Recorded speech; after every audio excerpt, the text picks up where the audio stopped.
Halo, Gimana nih kabarnya? kabarku baik sih. UASnya lancar? Enggak, UASku lancar-lancar aja, tapi seminarku lumayan ribet aja sedikit. Semangat ya kak. Sebelumnya bisa perkenalkan diri dulu kak. Nama aku Madi Febri Narayana, sering dipanggil Madi. Aku jurusan TIDGM, jurusan terakhir, yang sekarang di Institut dah jadi di KAFI. Kalau untuk jabatan, itu sebagai Wakil Presiden 2 di BEM PM Insiki. Coba dong kakak ceritain gimana kakak bisa ikut BEM.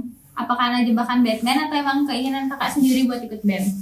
Kalau awal mula itu berarti 2 tahun yang lalu, itu jebakan. Tapi lama-lama jadi ya lumayan asik lah, senang-senang sama teman-teman. Awalnya karena challenge di PKMB waktu angkatanku itu masih online, jadi harus lewat telepon untuk challenge-nya dan diminta untuk daftar BEM. Dan pada saat daftar, aku randomnya daftar, milihnya random, di interviewnya juga sebisanya, tapi setengkaranya diterima dan masuk dan kecemplung sampai sekarang. Gitu. Oke, menurut kakak BEM itu seperti apa? Kalau BEM seperti apa, mungkin kalau menurut aku dan semoga orang-orang lain juga berpendapat sama bahwa BEM itu tempat untuk belajar, tempat untuk berlatih, bukan cuma tempat untuk capek-capek aja, tapi tempat untuk belajar gimana cara jadi pemimpin, gimana ngendel suatu hal, mungkin di kepanitiaan atau di proker, dan juga paling utama itu mencari kesibukan lain selain kuliah dan mencari pengalaman lain selain kuliah di masa kuliah ini. Itu sih menurutku kalau BEM itu tempat belajar sih, bukan tempat untuk mencari capek. Gitu. Coba dong ceritain sedikit pengalaman organisasinya kakak. Kalau pengalaman organisasi mungkin karena udah tahun ketiga, itu dibagi menjadi 3 part. Yang part pertama itu part lebih ke ketawa-ketawa, lebih ke kalau nggak ada kegiatan ya nggak ke BEM, kalau emang ada kegiatan baru ke BEM. Kalau part kedua itu di periode kedua itu lebih banyak mikirnya karena harus mimpin suatu kementerian waktu itu. Bagaimana cara nyalanin proker, mikirin besok harus kenapa, harus gimanain anggotanya gitu.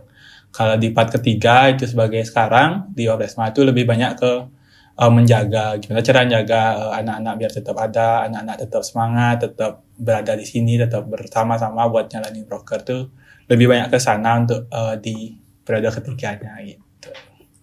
Selain BEM, aktif di organisasi maupun UKM lain nggak kira-kira? Kasih kita tips and trick dong gimana cara kakak bagi waktu. Kalau UKM lain di sekarang sih enggak, tapi di tahun lalu itu di gradasi, itu sebagai inti juga. Kalau tips ngatur waktu mungkin diprioritasin aja, mana yang lebih prioritas itu yang lebih didahulukan, dan juga yang penting tulus saja nyalanin pasti akan dapat kok prioritas waktunya. Dan juga bisa didiskusikan juga kalau emang sama-sama prioritas, kita bisa diskusiin yang mana mungkin kita harus dulukan atau kita geser jadwalnya biar tidak tabrakan gitu sih. Harus totalitas ya sih. Selama kakak di BEM nih, kakak kan pasti nemu beragam macam sifat atau watak seseorang.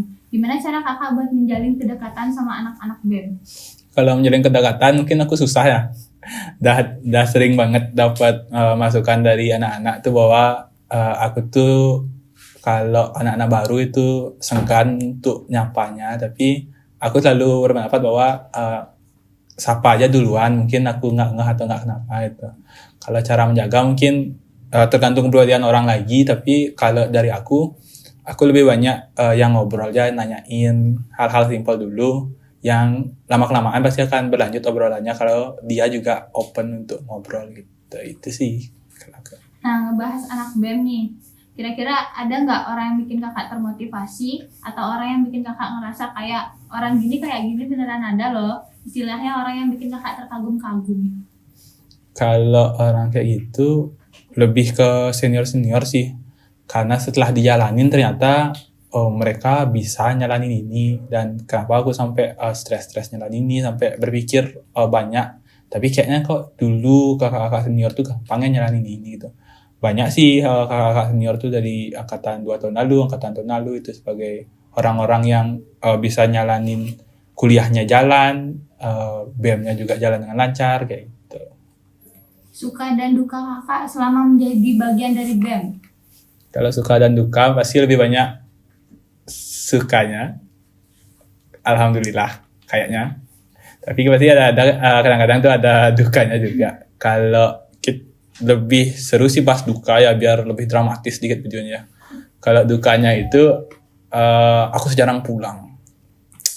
Rumah tuh merupakan tempat tidur saja. Enggak. Kalau duka itu sih itu pasti karena kan ngambil kesibukan lain pasti waktu yang disita. Tapi dari waktu yang kita sita, waktu yang kita ambil pasti dapat sukanya. Sukanya itu adalah pengalaman gitu. Walaupun di banyak dukanya, pada saat sedih-sedihnya coba ingat apa yang didapat itu. Pasti akan menjadi suka sedihnya itu. Pasti nggak ada duka, lebih banyak senangnya. Kalau senangnya biar termotivasi untuk masuk BEM itu senang itu banyak banget. Seperti banyak banget. Ya gitu ya sih, banyak. Perubahan positif maupun negatif yang kakak alami saat ikut BEM? Perubahan positif mungkin lebih pintar ya. Saya tuh pintar banget kayaknya. Saya tuh lebih bukan lebih pintar, tapi lebih bisa untuk ngobrol depan umum, bisa lebih kayak ngawalin ngomongan, lebih ngomong formal, lebih terjaga, dan juga pada saat ada masalah, kita tuh lebih bisa untuk ngadepin dengan tenang. Mungkin dulu masih panik, ada masalah apa panik. Gitu. Perubahan positif itulah yang sangat bermanfaat di kehidupan kedepannya gitu. Kalau perubahan negatif mungkin ya balik lagi ke waktu sih, pasti banyak waktu tersita, ya di rumah jadi lebih jarang atau gimana. Tapi kan lebih banyak benefitnya. Kita manfaatin selagi masih dibiayai, maka kita manfaatin sewenang-wenangnya gitu. Ada nggak sih pengalaman yang paling mengesankan dalam kepanitiaan selama mengikuti BEM? Kalau kepanitiaan mungkin banyak ya. Paling mengesankan itu adalah suatu kerjaan yaitu Pubdo. Karena saya dalam kepanitiaan cuma sekali selain Pubdo gitu. Jadi selalu berurusan dengan Instagram, berurusan dengan desain, berurusan dengan ya gitulah. Lebih banyak ke sana sih. Dan selain jadi Pubdo itu jadi wakil gitu. Nggak ada pengembangan ke si lain gitu. Tapi pada saat jadi wakil itu jadinya aku harus belajar semua si gitu. Jadi aku lumayan bisalah memahami semua si itu harus gimana.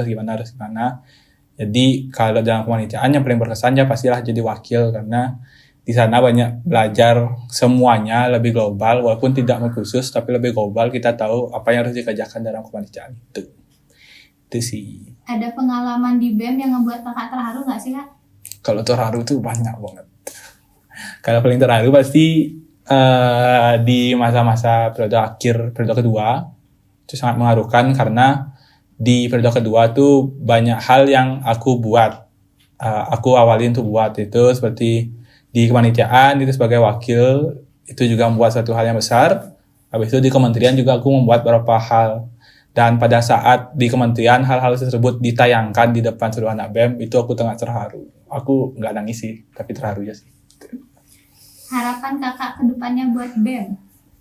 Kalau harapan ya semoga semakin jaya.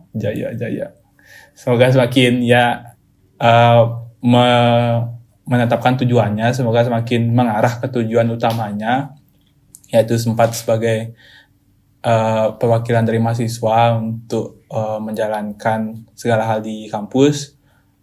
Semoga juga SDM-nya makin banyak, dan semakin SDM-nya juga semakin memahami bahwa BEM ini bukan tempat main-main, tapi tempat untuk cari pengalaman dan cari pengetahuan gitu. Nah terakhir nih kak, kasih dong kita satu quotes. Quotes saya adalah buat apa baca semua quotes kalau cuma dibaca aja gitu. Itu aja sih.